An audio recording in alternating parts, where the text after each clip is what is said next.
What's up, everybody? Welcome to Owen and AJ Talks. I'm Owen Finch, and I'm here with. AJ Talent, and today we're doing season 1, episode 7, the season finale of Family Guy. So this is weird. We'll just talk about the behind the scenes of this and everything like that. Then we'll start talking about the episode. I started reviewing Family Guy. According to my YouTube channel, 9 years ago, I did the first episode. It's gonna be 10 years in December this year. I know you're probably thinking I'm still on season 1. Well, I'm not exactly in a big rush to get caught up. We've had other seasons we've been doing. Yeah. And AJ and I have had this video planned for like a while, sort of, because we'll keep planning to do the video, and then we're like, well, we got other stuff we got to do. Well, we're just not in the mood to talk about like Family Guy, so we just don't end up It's doing the kind video. of, kind of the episode where it's like we don't. It's like for a day where we don't want to like do a big long video. Yeah, and AJ had something going on today, so he was gonna be tired for this video, so he figured this would be like a nice, easy video like for him and everything like that. So, Yeah. um, It's also funny because, like you said, you checked the last time you did a Family Guy review was 2017. We weren't even like making videos together regularly at that point. no, we won't. When we That's started like, making videos about like Breaking Bad, Death Note, it was like 2018, 2019. yeah. So, a lot's changed since then. Um, so I yeah, graduated high school. I graduated college. yeah, Like Jesus. yeah.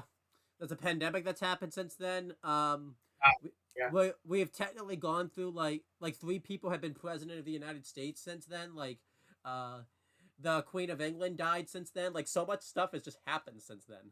yeah. So that's just how long ago it's been since we last covered Family Guy. Well, I last covered Family Guy. 2030. The next time we do season 2, episode 1. Well, I'll make sure that doesn't happen. Yeah. But yeah. Hey, you know what? I covered Family Guy more recently than we covered like Kiss Sis, like when we picked it back up again and everything like that. Yeah. Oh yeah. So I know, right? The best show on the planet, right? Yeah, actually, but by the way, my history is one. We've only gone through two presidencies because Trump was president, not Obama. I got my history wrong there. So right, I was gonna say like, yeah, you're right. because I got the because I was thinking we did Kiss Sis when Obama was president, but you know, yeah, he was when we did episode 1 of yeah, Kiss This. Yeah, yeah, and then like, you know, I forgot Trump became president in 2016. I thought we were like a little bit away from that and everything like that. So yeah, 2016, and then Biden was a couple years ago. Yeah. yeah. Okay, but this episode is called Brian: Portrait of a Dog. It Oh, aired on May 16th in 1999. I wasn't even alive yet. I was 3. I was definitely 3 because we should have waited till May 16th this year to do this and everything like that. I could upload this May 16th, but I probably won't do that. But, Um, there was a little fun fact about this, but I pulled the wiki up because that's my job now. It keeps me out of trouble. Um, and then I kind of spoiled myself on the big surprise because I recognized the name. This episode was directed by Michael Dante DiMartino, better known as the co-creator of Avatar: The Last Airbender, a show that we both grew up on and love, and we've been reviewing. yeah, this is actually Um, uh that's pretty cool, you know, because this is pre-Avatar, and it's like such a different thing for him to direct than like, um, you know, Avatar. Even though Avatar is obviously like a kid show and so kid friendly, it's a bit more like serious than Family Guy is and everything yeah, like yeah, that. and it's more like episodic one-off gag. Avatar is like it does episodic stuff, but it has more. It's more story focused. It's like more plot heavy. The characters have like like the develop past episodes. Yeah, you could definitely tell like now that you've read that though, you could definitely tell like where his touches are, like the some of the more like serious scenes and everything like that, and like the relationship that like Ryan and Peter are gonna have, like they have throughout this episode. You could definitely tell like where his touches are, directing wise and everything like that in this episode is. So I think that's pretty cool. Um, And the writer for this episode is Gary Danita. Daniti. yeah, I don't know anything about him. He just showed up for work that day, just taking a paycheck. Um, Yeah. there's some production stuff I want to read off. I typically don't read Wikipedia word for word, but I'm just gonna this time. Like you said, he already said he read it. This was the first time he wrote for the series, though, so I don't know if he might show up again. But like, we're probably not gonna do Family Guy for a while, so we will probably forget the next time we review the episode. Um, and like, also too, Michael Dante D'Amato, he also was a director for King of the Hill, which is pretty cool. That's because it says it here on the Wikipedia page. Um, and you know, he also directed I Never Met the Dead Man. You know, which was another Family Guy. I think that's another Family Guy episode. Yeah, that's another Family Guy episode that he directed. So this isn't his first time directing Family Guy. He's been around before and everything like that. And again, it says make sure to mention like he would go on to do Avatar and everything like that. Other things, Roy Allen Smith and Peter Chen, who have been supervising other episodes of the show. They acted as supervising directors. Mike Henry, no, sorry, not Mike Henry. Mike Henry, Neil Goldman, Anthony Gormally, and Garrett Donovan worked in the episode as story editors and staff writers. Series creators Seth MacFarlane, David Zuckerman, Loie Aries, David Pritchard, and Mike Wolf worked as executive producers with Craig Hoffman, Danny Smith, and Gary Giannini worked as supervisor producers, which we like. We like it when you know, people who created the show, like, they have their touch on the show, and everything like that. I'm happy he's like a supervisor. You know, he's not like completely in the weeds doing everything. Like, he's just kind of like more of a supervisor role and everything like that. Right. So that's good. There's some guest voice actors that show up here. You know, in addition to the regular cast, the episode featured the voices of actresses and comedian Mary Shear, who's a pretty famous comedian and producer and everything like that. She's Marissa Benson, Freddie's mom, and iCarly, so that's pretty cool. You know, she's pretty recurrent in like the kids demographic and everything like that. Actors Dave Van Patten and Joey Slotnick, they also show up, and Seth MacFarlane does some voice acting here. I mean, he's half the show pretty much. He's yeah, he's got some mental personality. He's got I forget what they call that, but like he's got some yeah, I forget what they call that because I can't think of words.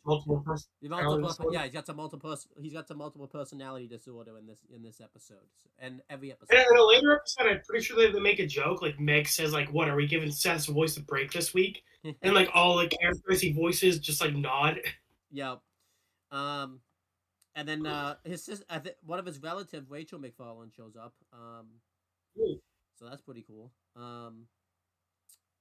I think that's like his sister or something. Because they have the same. Yeah. It's his sister. I wanted to make sure it was his sister and it wasn't like his wife. So that's why let me make sure that's actually his sister before I jump to conclusions there.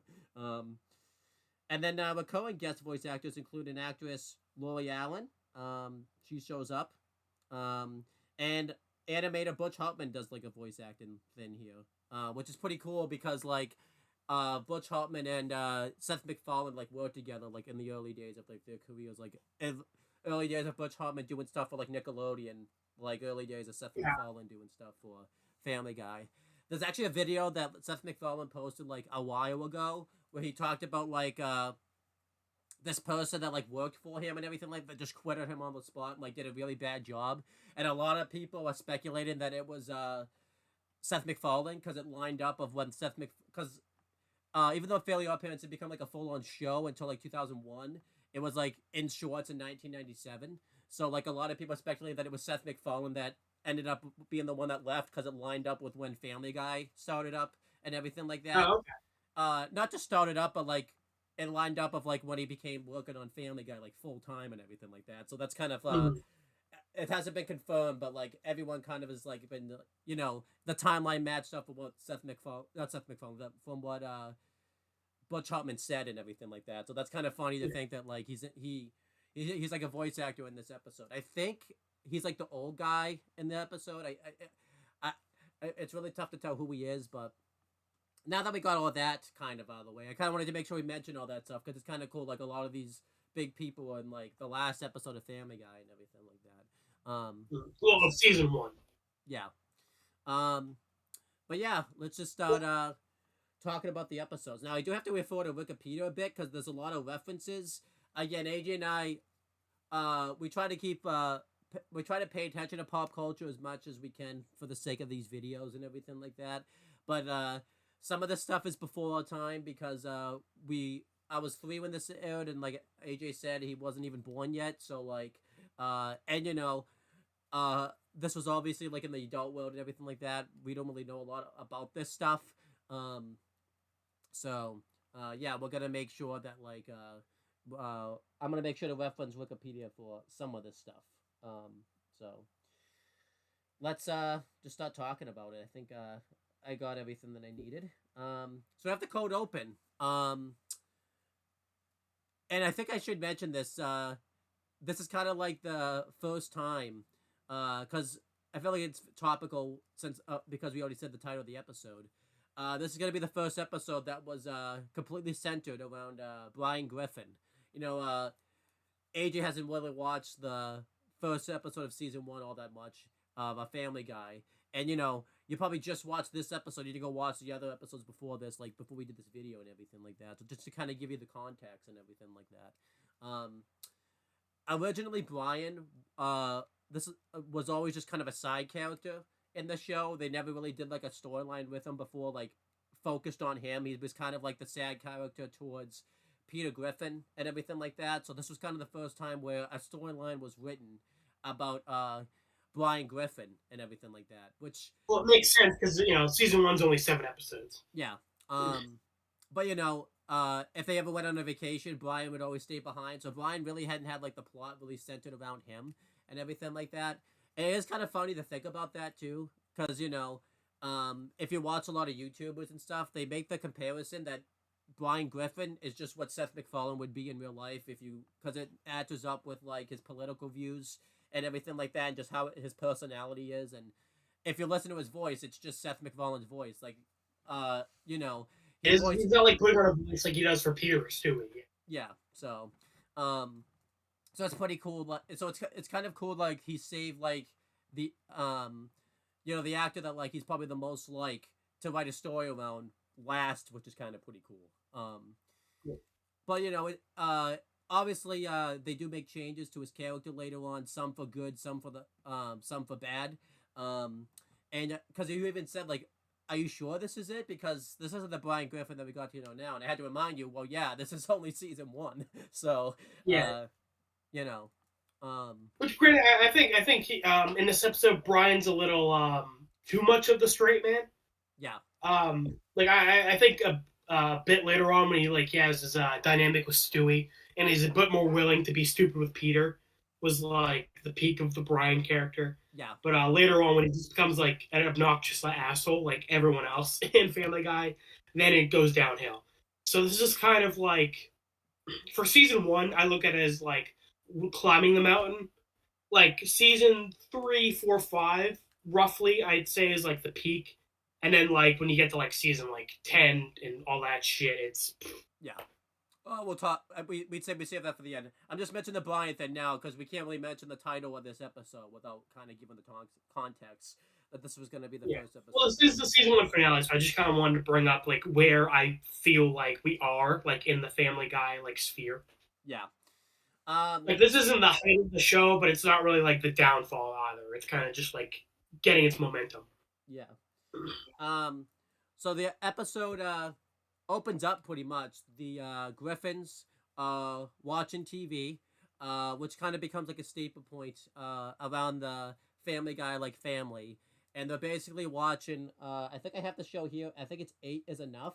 I don't think that's quite the name of the show, but I think that is the name of the show. I'm just going off by what Wiki says, and obviously, well, I'm pretty sure it is because because the joke is that like he slaps her 8 times, and then the mom is like 8 is enough, and they all start laughing. Yeah, so pretty much, it's meant to be like one of those family sitcoms that's all about like keeping the family together and all that type of stuff. But Family Guy definitely, and like I think one of his sons has like a problem, and like the dad's just like, oh, I'll just make him a sandwich, and then the daughter's just like, that's the answer for everything. and the daughter shouldn't have mouthed off like that.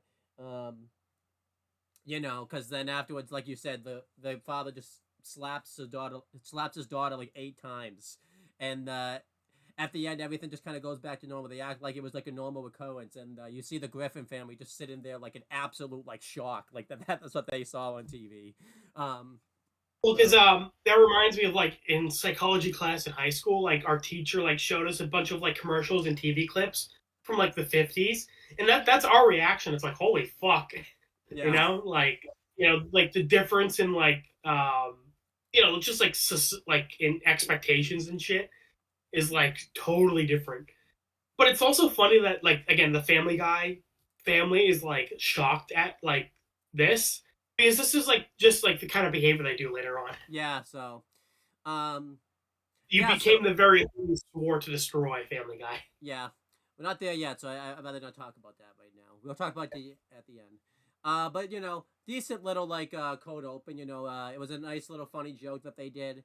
So you know, decent little funny code open. Sometimes Family Guy like would do these code opens. They kind of got away from this like in later seasons, but sometimes they wouldn't. I think they definitely did it more so like in season one, just because you know they're still trying to find their groove and everything like that. So then it cuts to the theme song. Uh, Decent little theme song for Family Guy. I've never really talked about the theme song before, mainly because I think everyone knows it for the most part. But you know, It's it's iconic. yeah, But like, I think it's like okay. Like I never thought it was like amazing. yeah, but it's good. Um, and then yeah, take us through the actual like first scene and everything like that. Yeah. So the Griffins are all sitting around watching TV. And but this time it's not a cold open; it's more plot focused. It's Tom Tucker and can't remember her name, No, but you're missing. yeah. It's the scene with Stewie first, and then it's that one. Oh, right. Okay. Thank you. So Stewie is stolen Lois's clothes and he's in his room, messing them up, cutting them. And Stewie, being the evil little shit he is, he took the cold open to heart. Because in the cold open, everyone was like shocked at the dad beating up the daughter, but Stewie was like, "Hey, I like that." So Yeah, Stewie is reenacting that with his teddy bear Rupert. He's beating the shit out of Rupert. He's like, I don't like hitting you. Actually, that's a lie. I do like hitting you. And then yeah, it's at that moment that Brian comes in the room. He snitches on Stewie, basically telling Lois that he stole all of her clothes. So she tells Stewie, that's bad, and walks away. And then Stewie basically just like eyes down Brian. He's like, "Oh, gee, thanks, prick." yeah. And That was pretty Brian's funny. like, what a lovely little ball of sunshine." Uh, so Brian basically like snitches on Stewie, but he's like doesn't really like argue with him back when Stewie's like upset with him. Yeah, this is good. This is good. Again, like you know, this is early in Family Guy days, so Brian and Stewie don't have their dynamic yet. It's very clear though that like Brian can understand Stewie, but like none of the other family can. They only make it clear in season one though, because sometimes Stewie will like say Well, it's something. weird because in this episode, they like actually like respond to Stewie a few times. Yeah, which is Like weird. Chris like responds to Stewie like he understands him. Lois responds like she understands him. Yeah, so they definitely make that more They clear. I haven't think. really thought that yet. Yeah, Also, like it's kind of like it's not really even a subplot. I feel like, but in this episode, Stewie like doesn't like Brian, and he's the one in the family who's like doesn't want Brian to come back. yeah, So I guess this is kind of like to set that up that like Stewie hates Brian. yeah. It was decent. And again, too, I think we talked about this. This is still early in the show, so we don't have that dynamic that we know with Brian and Stewie yet. We don't get that, I think, until like season three. So we still was, and I think we talked about this. And later, Stewie is still like, I want to take over the world. I want to destroy the world type of, you know, um, world domination and all that stuff like era. And obviously they're gonna dial back away from that later on. And I think we talked about this. Even though they've kind of gone so far from it, I think when we get to like that season three time, I think it was for the better because it's a little bit over the top. I think in this episode and like in season one and everything like that. I think so. Thing is, I wish they didn't like get away from it altogether. Yeah, But like so like I think there could have been a middle ground Because yeah, like you said, season 1 it's too much. Yeah. But like later on, it's like it's completely gone. Like he's just another one of the family now. He doesn't really like want Yeah. world domination anymore. And again, I feel like a middle ground could have been found. Oh yeah, definitely. But So yeah, I just threw it away altogether, which I wish they didn't. but yeah, now take us through the next scene. Yep. So now it's the family is sitting around watching the TV, and the news anchor are explaining that it's a massive heat wave. I do like that um, the female news anchor says something like it's freakishly hot out. So she uses the word freak, and Tom Tucker says like, "Hey, we shouldn't use the word freak. That can be offensive to some people." And then we get a cutaway to Tom Tucker's son, whose Yeah. like face is like swapped. And it's fun because this isn't even just like a one-off cutaway gag like Family Guy usually does. When we see Tom's son in the future, like yeah, that's what he looks like. His face is flipped. I know. I didn't even realize like his son shows up like in season 1. I thought that was like later on stuff that happened. Like it's so funny to think that happened. Like Again, just because it's like again, I feel like coming back to season 1, I have like a bad picture painted of the show from later seasons.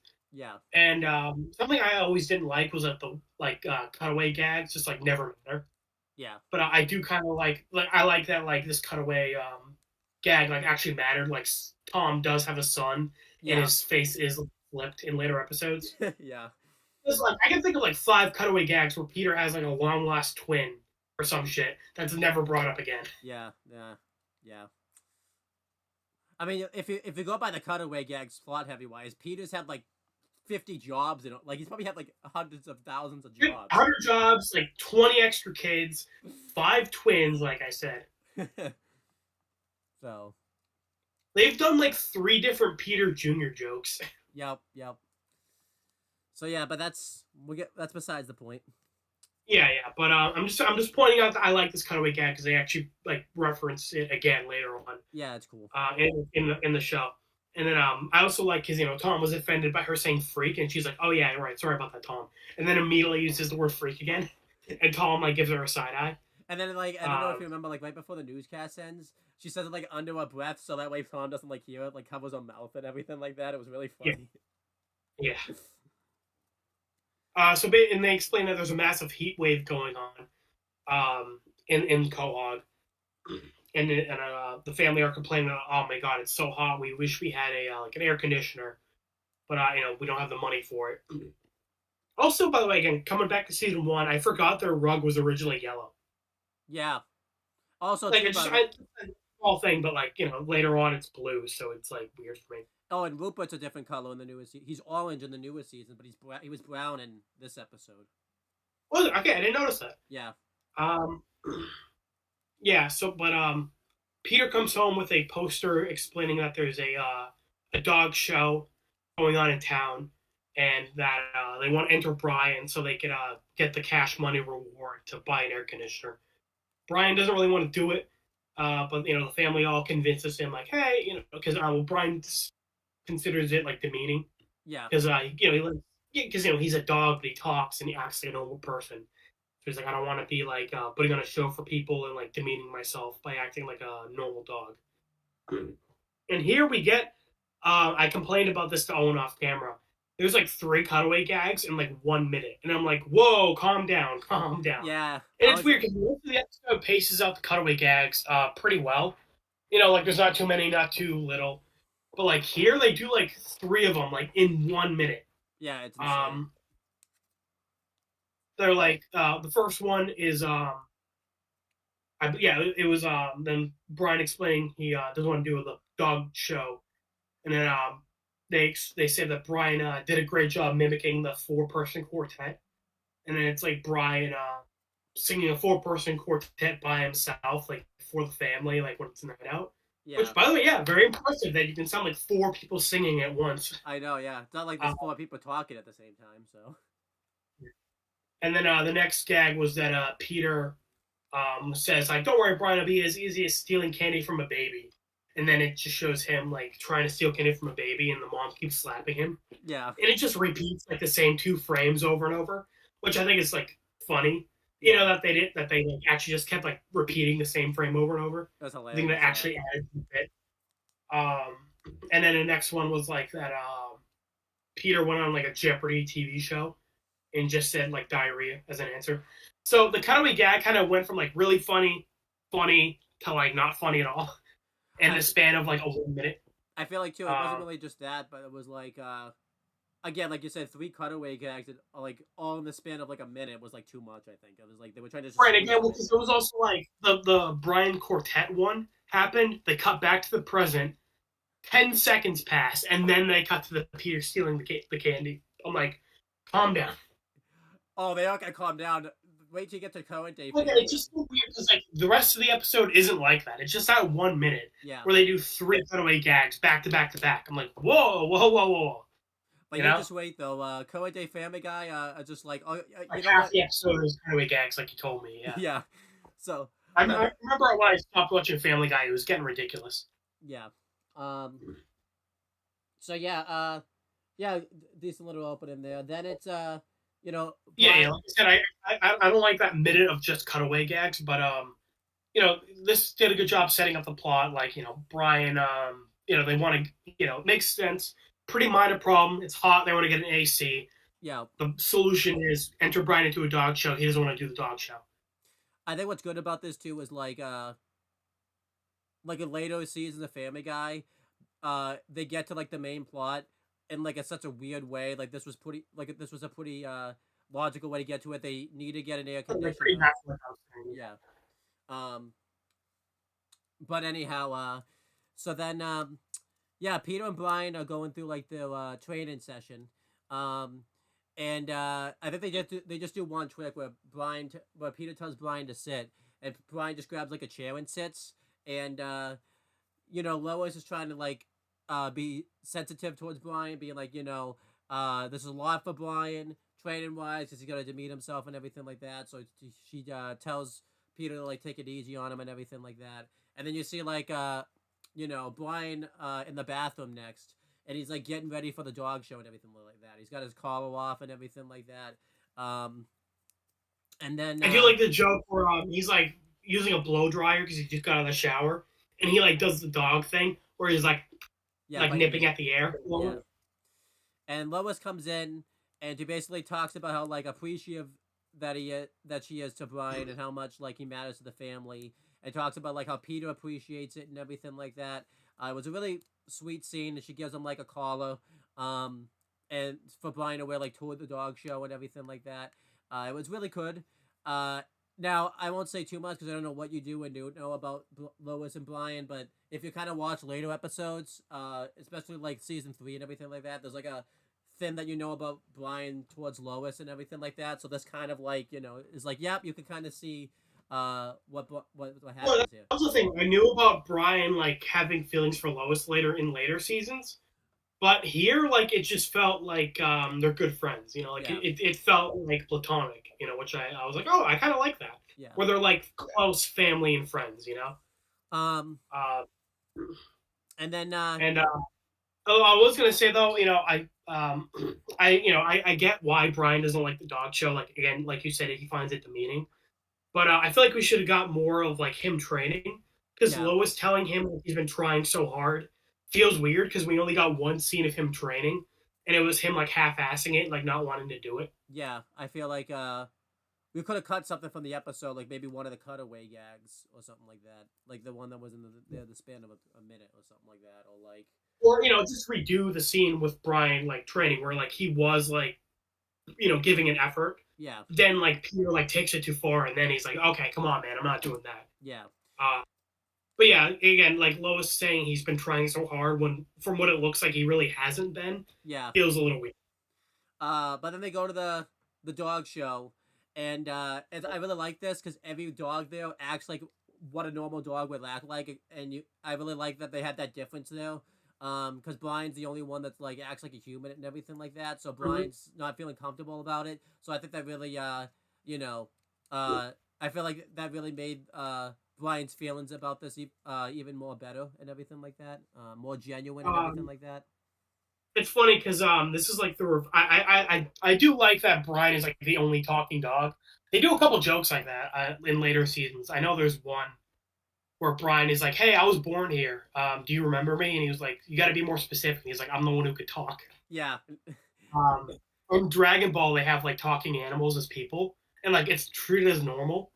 And then there's one scene where like the chairman of like a tournament is like a dog, and they're like, "Here, he wants to say a few words," and then he just barks. So like it's like the inverse of the joke, where like every animal can talk, but then they have like one who just like can't, and like that's the joke. That's hilarious. So Family Guy like has the inverse where I like where you know like every dog is normal except Brian. Yeah.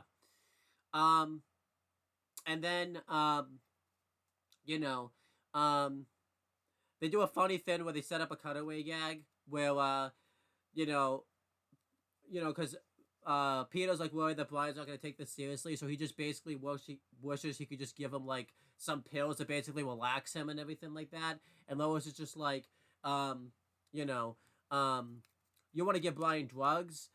Shame on you. And then Peter's like, well, what? All the other actors are doing it, and then basically Lois is giving like this big speech how it's wrong, and Peter's just like, well, if Liza Minnelli, who's like a big actress and everything like that, is wrong, I don't want to be right. And it shows like a cutaway gag of she's about to go on set and everything like that. And there's a funny cutaway gag where like instead of like it being drugs, it's like an M&M she's just eating and everything like that. The M&M's like alive, and he's like basically dreading the fact that he's gonna get like eaten and all that type of stuff. It was pretty funny. But yeah, they cut to the dog show, and Brian's doing really well at first. He's going through like all of like the hoops and everything like that. It's if you've ever seen a dog show before, that's basically what it is. And then it gets to a point where Brian feels like it's too far because Peter puts a dog treat and he balances it on Brian's nose, and he basically he wants Brian to beg for it and everything like that. And Brian doesn't want to do it. I can kind of understand this because obviously Brian, I think in his mind doesn't feel like he should have to beg for food and all that type of stuff. So that does make I felt like his breaking point was pretty logical here and everything like that. And then basically Brian tells Peter to go to hell and everything like that. And I kind of like this because like you could hear the crowd in the background like actually reacting, because typically they would have just been there and nothing would have happened. So I actually like that they were reacting as Brian was like rebelling and everything like that. And I really liked how like Peter played this off like this was part of the plan. He's like giving Brian demands like as Brian is doing them and everything like that, which is just really funny. But basically Brian just leaves. So yeah, overall the dog show goes basically how you expected. Brian rebels against it, which I thought was really good, and I like his breaking point and everything like that. So this was I liked the dog show scene and everything like that. So this was good. And then take us through the car ride home. Yeah. So Peter and Brian are mad at each other. And by the way, I like in this episode that like Peter and Brian, like I understand why both of them are mad at each other. Yeah. Like their perspectives on it. For Peter, he feels like Brian doesn't respect him enough to like, do him a solid and like help him out so they can buy the AC. And like he feels like he does a lot for Brian, so for Brian to like kind of not be able to do the same for him, he feels like Brian is like not appreciating him.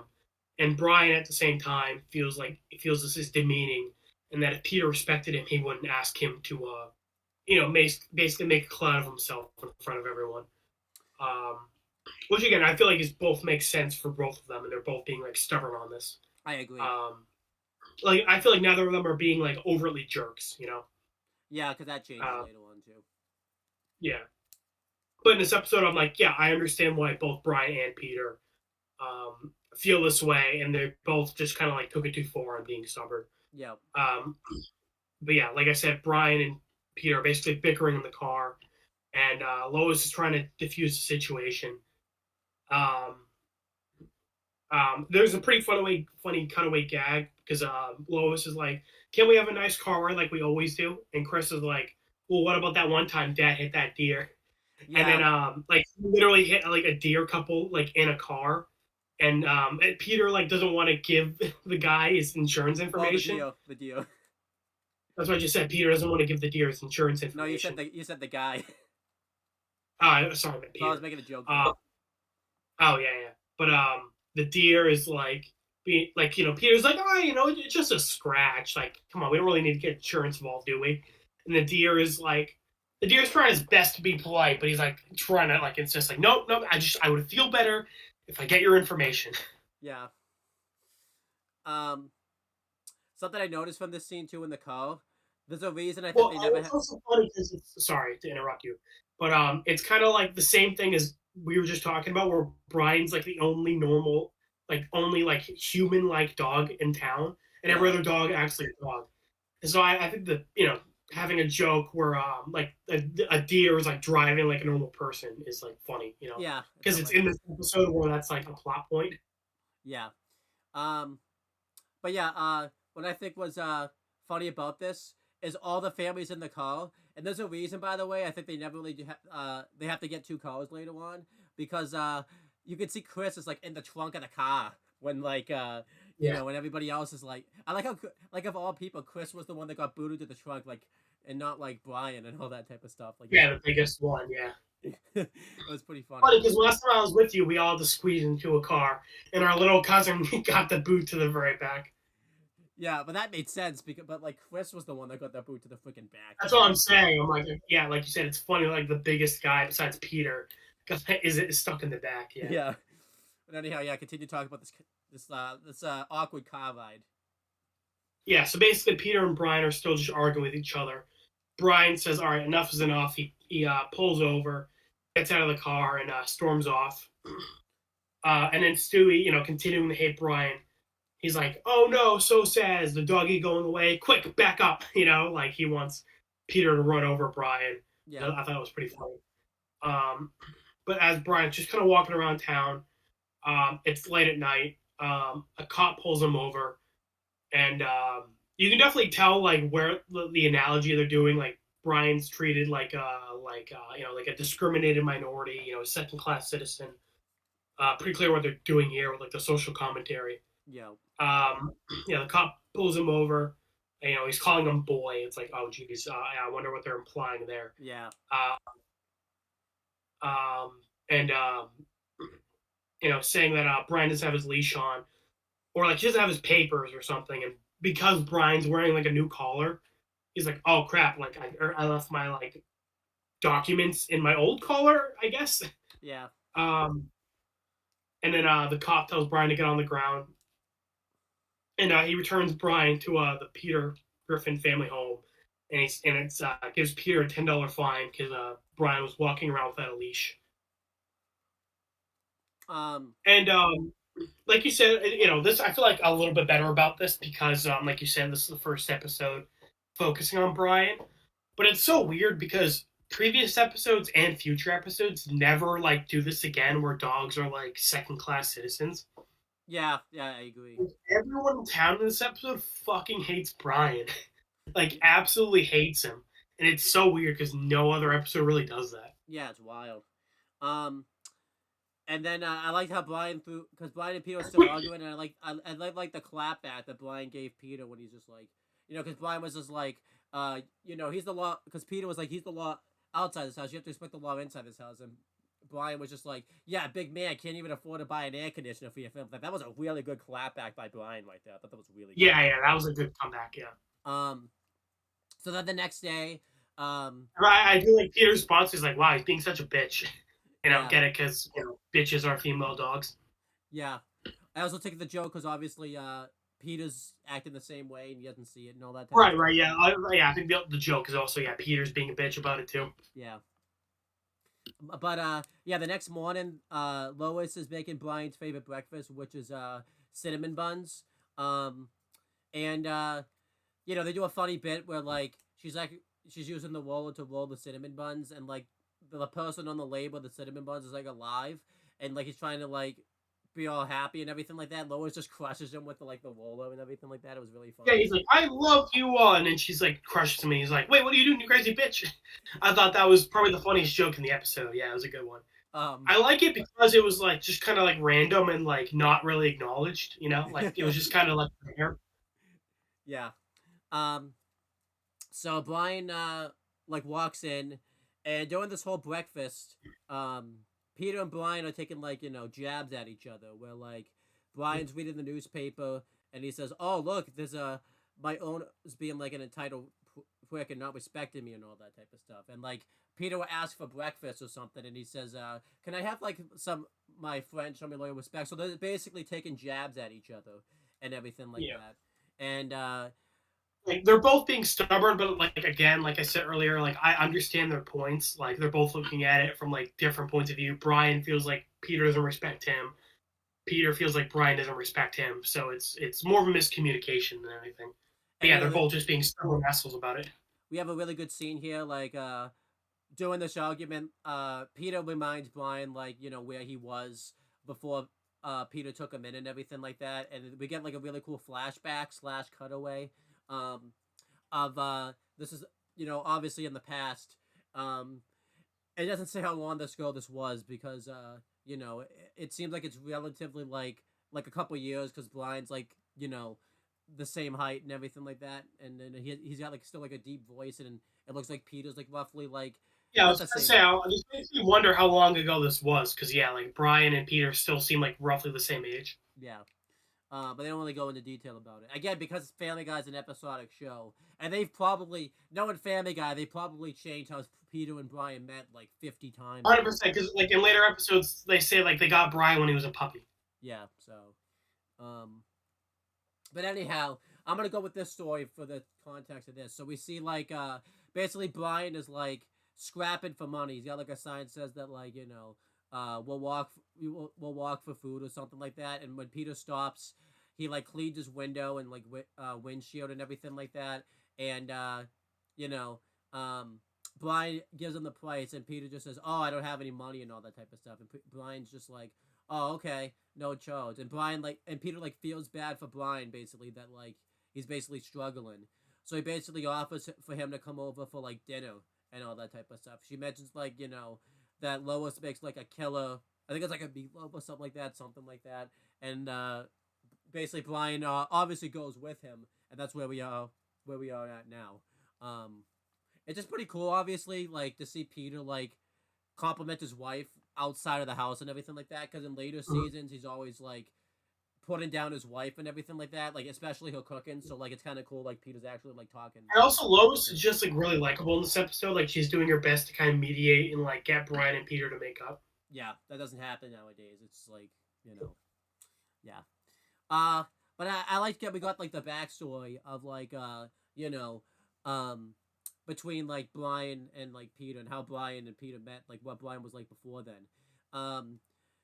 Because obviously you could see both of them point anyways, but this really helps you like sees Peter's point of why Peter feels the way that like he does and everything like that. So I kind of like that like this kind of gave you like Peter's perspective on it and everything like that. And this pisses Brian off because he didn't because even though like you could see Peter's perspective, like you could tell like Brian didn't want to talk about this, so you could kind of see Brian's perspective. Like he's like, because this once Peter brings this up, Brian's like pissed. Like he basically runs away. He leaves, and like we don't see they're not together for like a good chunk of the episode. So I actually kind of liked this backstory here, and I really liked like the bickering between Brian and Peter here. It just felt really natural and everything like that. Yeah. So yeah, like you said, the next good chunk of the episode is Peter and Brian separated, and we get like see what they're doing separately. The family is upset that Brian's gone, and Peter like is trying to say like, "Oh, don't worry, guys. Like, we don't need him. We'll get a new pet. Like, we'll get a cat." Stewie is thrilled that Brian is gone, and he's the one who suggests getting a cat. It's also again weird because like when Stewie suggests the cat, like Lois and Peter hear him. So again, this episode seems to imply that the family can understand Stewie. Yeah. Like earlier on, Stewie's like, "Hey, who's that one? Like the ugly chick," and Chris is like, "Oh, that's Meg, dude." So like, oh wait, you can understand him. Yeah, it's weird. Yeah. So again, I mean, they hadn't really established that yet, so I guess it's not really the episode's fault. It's just like weird. Yeah. Knowing what happens in the future. Yeah. So they get a cat. And the cat's an asshole. We only get 2 scenes with the cat. And they also like, and then they don't explain the cat's gone. Thing is, I wish they did something with the cat. You know, that would have been fun. Like even a cuddle, like when Brian's in the town later, It would have been funny if like the cat was there too, like the cat like murdered someone or something. Well, at like the end of the episode, like after like the end, the very I guess maybe it would have taken away that moment, but like the end of the episode, like we like hear the cat like when it goes dark, we can still hear the cat like the cat's like we hear like the cat like hissing or something like that. Like that would have been funny. Like Yeah, but they have a cat. It was weird because like again they got the cat for like the one scene where it's being an asshole, like throwing like firecrackers from up on the top of the fridge. yeah, And then we get another scene where Peter's like, "Hey, I love the cat." And then we turn around and like the cat is like shredded his back, like all of his clothes are ripped, bleeding. Um, so it's weird. Like they kept the cat around for more than just the one-off gag, but then they don't acknowledge it after that, which is so weird. yeah, Because normally Family Guy will like have something for one scene and then forget about it.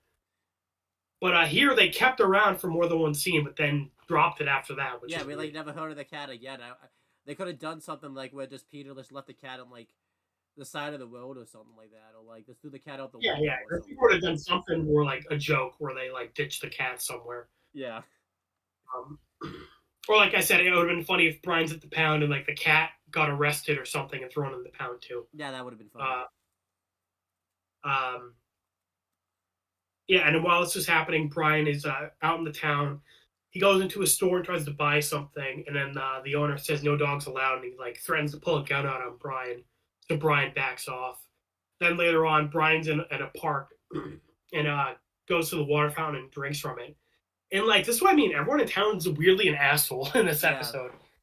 Where everyone, literally everyone in the park, like stops what they're doing to stare at Brian drinking from the water fountain, and it was like, oh my god, that's disgusting. You know, like everyone's like overacting. It's like they act like a fucking alien has just like murdered a baby in front of them. And two cops show up and chase Brian. And then they end up in like a Middle Eastern like market, and then they grab this lady with like a covering on her head, and they rip it off and reveal, oh, it's not Brian, it's just an old lady. And the joke was that like her like nose was like shaped just like Brian's, yeah, which I thought was a pretty funny joke.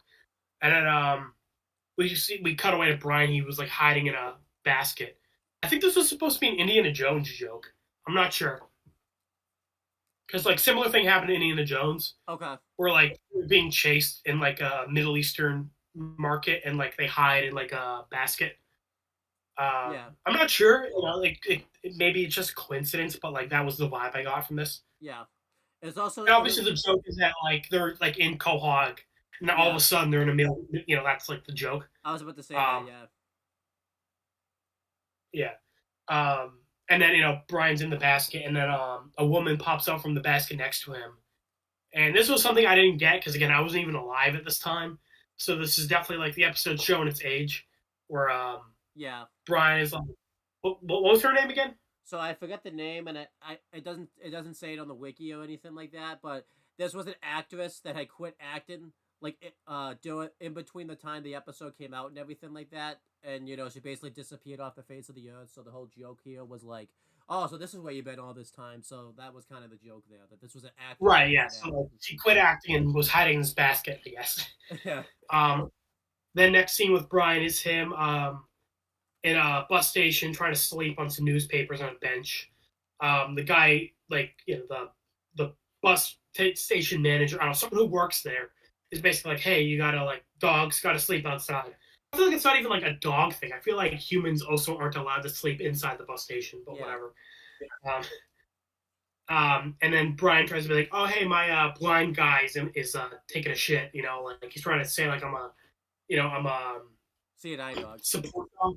Yeah, seeing eye dog. And the guy's like, "All right, well, I'll be sure to point him in your direction." Like the guy's not buying it, and I thought that was a pretty funny joke because obviously if the guy's blind, pointing him in the direction isn't going to help at all. Yeah. Um, There Again, was everyone's just an asshole, Brian. It's so weird. No other episode really does this. yeah. There was Uh, one you missed. It's actually a pretty good one because it's like I think it's one you would have caught because it's even though it's not recent, but it's like you know it's pretty cultural and it's pretty funny nowadays. So Brian like tried to go get like a reservation at like a big fancy restaurant, but he got like oh, thrown out, right. and then he goes to like the back alley of like where the restaurant is, and he sees there's a Lady and the Tramp reference where they do the whole thing where Lady and Tramp, I don't remember what his actual name is. They would do the scene where they're having that romantic dinner at like the French restaurant and everything, like, or Italian restaurant. And It's funny Brian, you say that because I don't know. I haven't seen Lady and the Tramp, but I recognize this reference from Rugrats in Paris, oh okay, but yeah, where they did a similar joke with Spike and his girlfriend are in an alleyway, and they're like doing that same yeah. thing. And Brian's actually like, no, no, no, this is what you want you to do when he's like talking down to them and everything like that. And Brian, he basically kind of realized he went too far here a little bit, so he like, but this was kind of funny that they got like a Lady and the Tramp reference. It's also funny nowadays because Disney owns Family Guy now, so that's what makes it even more funny. So, Yeah. Well, it's also funny because, like you said, every dog in this universe besides Brian like can't talk, yeah, and they act like normal dogs. But here, like when Brian is like yelling at them and like ruining their date, the male dog is like he's like does like a face and like a movement. He's yeah. like, buddy, like stop ruining this for me. Well, what's funny about this too is like you would think they because they even though they act like normal dogs, you think they be because they can talk to other dogs like in the movie, so you think they would talk and to Brian at least. It's like that, so it's Yeah, pretty funny that like they don't talk to him. yeah. So I'm just saying it's funny that they don't talk like Brian, but they also like understand him and are like making gestures like humans. Yeah. Um. So yeah, then I think you're up now. Well, then the other scene is like basically Lois and Peter have like a conversation like in his bedroom where like basically Peter like finally admits that he misses Brian and everything Oh yeah. like that. And there's a funny scene where the cat shows up again and like he goes on Peter's head and he's like holding Peter's eyes open. It's like, dude, that's Yeah. That's fucking brutal. And again, I wish they did like in one more scene with the cat to like explain how they got rid of it. yeah. Um, Um. So yeah. because funny enough, American Dad, they did a similar thing where episode where Stan and Roger like separated, and then Stan got like a replacement Roger, like some like like loser guy who's like living in their basement, and Okay. he's like pissing Stan off. And then they actually did sorry, something fell. And then they resolved that by having like um Stan like throw like a bottle of pills, and the guy like ran off, and then Stan like booked it away. Oh, that's So funny. again, like American Dad, which is like the sibling show of Family Guy, did a similar plot, but they actually like resolved how they got rid of like the replacement. Yeah, I don't understand. Yeah. So And then, it's funny, the guy chased after them, and Stan is like, "I'm going 40 miles an hour." that's insane. Um, but anyhow, so then the next scene, there's Brian's basically back to where he was, before um Peter met him, which is why I think they showed that flashback, so that way like we could be like, oh yeah, so Yeah, you know, to show like how Brian had it pretty good with the Griffins, yeah, and like like Brian was complaining about how it's like demeaning to like put on a show for people at a dog show, but like before and after he met Peter, now he's like in an even more humiliating position where he's like begging for change. yeah. So he's begging for change for one of the guys, and basically the guy is just telling him like to beat it. He's calls him out pretty much like, oh yeah, you're just gonna use it for drugs and all that type of stuff because that's typically what happens, for the most part. And the guy's basically telling Brian like to be like this dog. And when we see that Peter's hung like lost and found posters, well, just lost posters, I guess.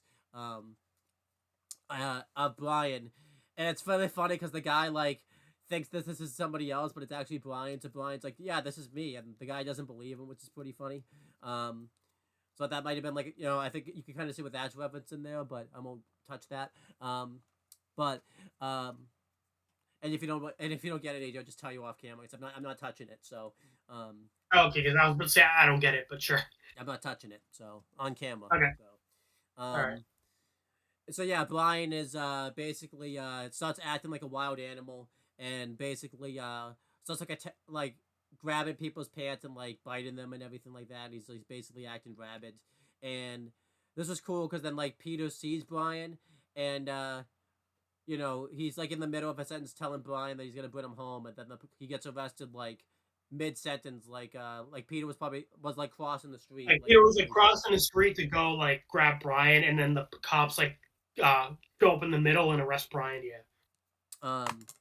So then we find out pretty much that Brian's been taken to But the it's like the same cop at the beginning when they arrested Brian for walking around without like his leash.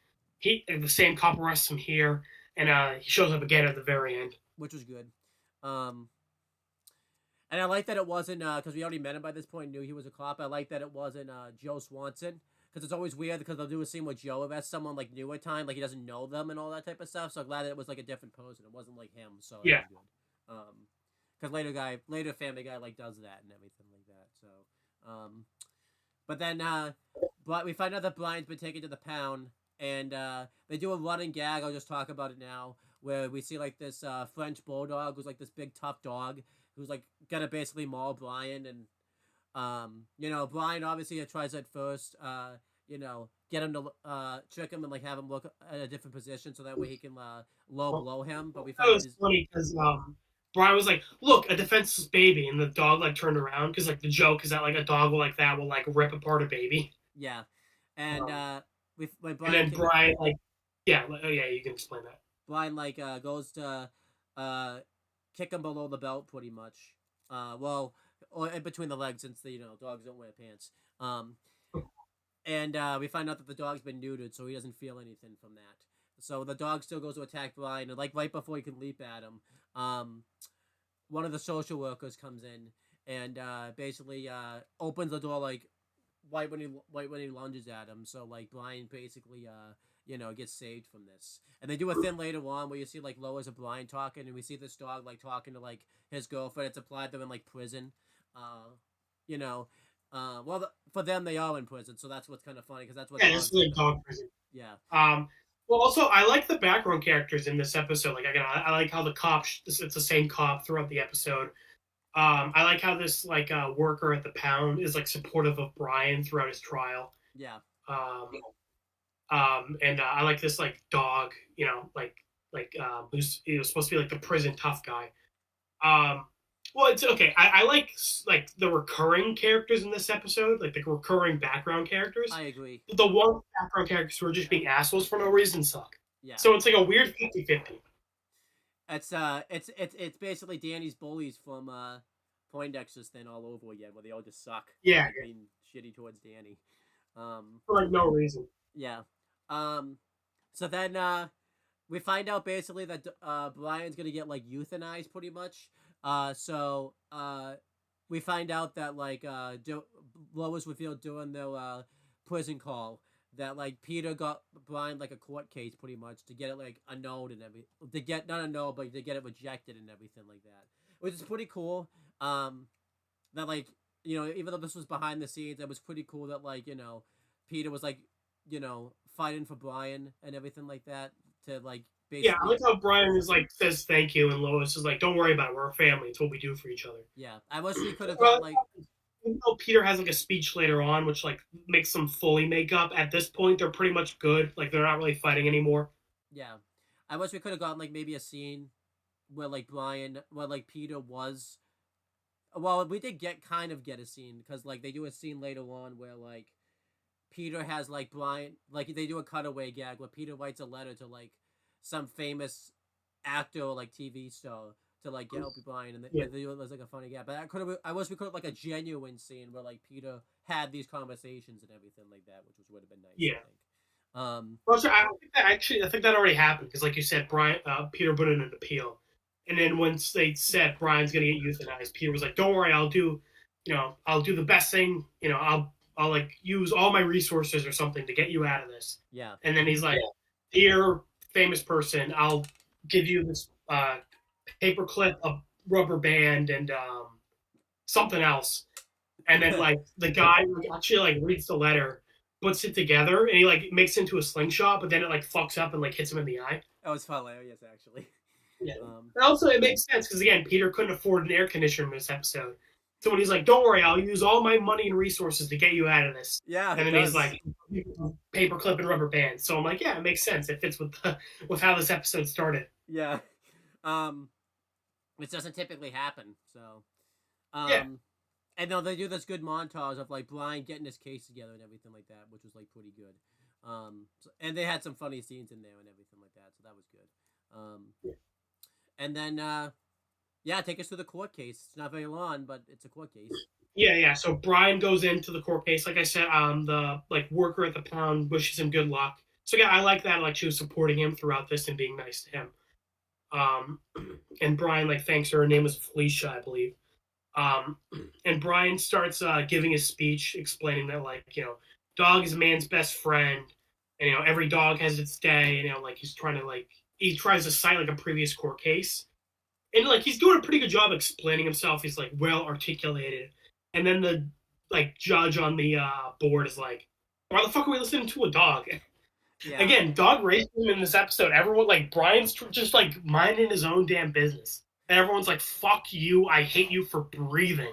What I really liked about it, by the way, too, is the references. He has reference in a court case, and I love that the judges like call him out on it too. Like it wasn't just a reference; they call him out that he ripped off that like speech and everything like that, which was really hilarious. Like that, that they call him out for it. There was another funny scene here I want to mention. I don't know if you were gonna mention it, but I just thought it was funny where they cut to like Chris, Meg, and Lois. They do like a one-off comment, but I thought it was really funny. Oh yeah. Chris says like, I think he was thinking it. I don't think he was saying it, but like he says, because Brian's speech was about togetherness and stuff, and Chris says, "I secretly stole $10 from my sister." Oh well, that happened after this because Peter like gives a speech and then they say this. Okay, yeah. So go ahead. Yeah. So they're basically like they're like not even listening to Brian. They're like, "You're a dog. We don't give a shit about you. Fuck off. Kill him." And they're like dragging Brian away, and then Peter like gets out of his seat and like comes up and he's like trying to explain to them that like Brian's family and like they argued, but like they always argue. That's kind of just like what family does.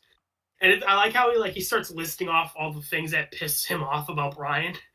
Like he's like, yeah, it annoys the fuck out of me when he's on my bed and I'm trying to like do something with Lois and I'm trying to like kick him out. And Lois is like, Peter, all right, get to the point. He's like, all right, sorry.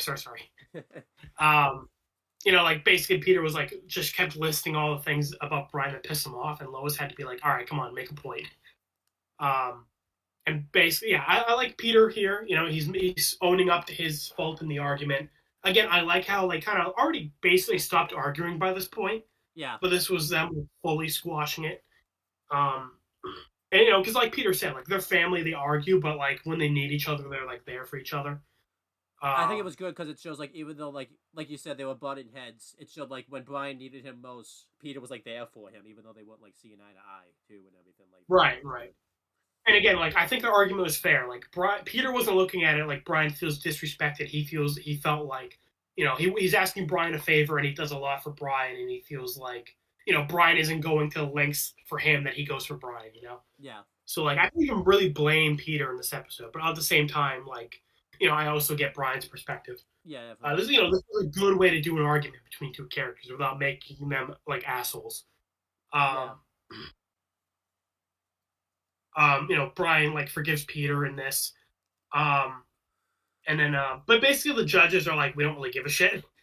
And then Peter's like, all right, what if I give you all $20? And they're like, deal. But like you said, after Peter gives his speech, we get a pretty funny joke. You want to explain that? Yeah, so like doing this after they talk about togetherness, all the family admits what they've been doing wrong. So Chris admits that he stole $10 from Meg, and then Meg admits that she stole $10 from Lois, and Lois. Like it gets progressively better because you think Lois reveals that she's been making like counterfeit $10 bills, so that's just hilarious. It was just really funny. Like it was just yeah. I thought it was really funny. I actually so the funny thing is, even though Peter said you give him $20, there's a good chance that could have all been those $10 counterfeit. Like the judges might not even get real money, which is what hilarious. So that's why like Peter says, "I'll give you all $20," and for a fact Peter knows she's probably making counterfeit bills and everything like that. So right. So they're basically ripping off the courts and everything like that. So yeah. So the court case ends. Everyone goes outside. Brian walks ahead of everyone else to. He's going to go up to a water fountain. And the cop from earlier, like I said, stops him. But then another cop tells him, like, nah, man, let him do it. And then Brian goes up to a water fountain and drinks from it. Yeah. This is a movie reference, by the way. Was it okay? Yeah. Uh, it was I think I could tell what they were like doing. yeah. Like obviously with the water fountain, it's like, gee, I wonder what they're referencing. Well, Uh, like I know they were referencing a movie, but I knew like what well, political they were referencing. it's actually not it's a book reference, not a movie reference. But it got turned into a movie. It's the autobiography of Miss Jane Pittman. It's a reference to that. Uh, So I mean, yeah, again, like Brian not being able to use the water fountain as everyone else, pretty obviously what they were referencing. yeah. Um, Um, I mean the thing. yeah, yeah, fine.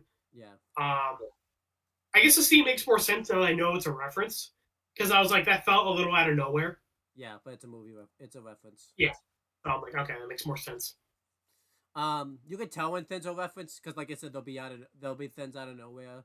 You could definitely tell too because they'll try to get the tone. Like you could tell when it's like you get like a Family Guy tone, or you could tell when they're like trying to because you could definitely tell they were trying to get the scene like perfectly of how that scene probably was in the movie. Well, also because like I was like, this is weird because like we get like a side shot of Peter, which we never usually get. Yeah, Like Peter and Brian are like walking like this, but we never really like see them from that perspective. yeah, It's like it's seeing like Phineas from Phineas and Ferb like facing the camera. It's like weird. yeah, Like seeing them at like in from a side we normally don't see them because it's a cartoon. yeah, Um, so I was like, oh, that's weird that we like see them from like a side view. Um, yeah. But then, we cut back to the Family Guy, their living room. Like most episodes of Family Guy usually do, like they talk about the episode basically at the very end in the living room, um, where they're all like, we're glad you guys made up.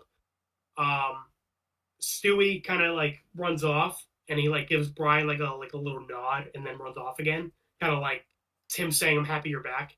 yeah, Which, like I said, that was a good subplot with Stewie where like he hates Brian throughout the episode. He's the only one besides Peter who doesn't want Brian back. But then they didn't really set up why Stewie would be happy Brian's back. yeah. They should have done somewhere like the cat was like maybe the cat was especially like a dick to him and all that type of Which is stuff. weird because like they did that with Peter, where Peter's upset with Brian. He doesn't want him back.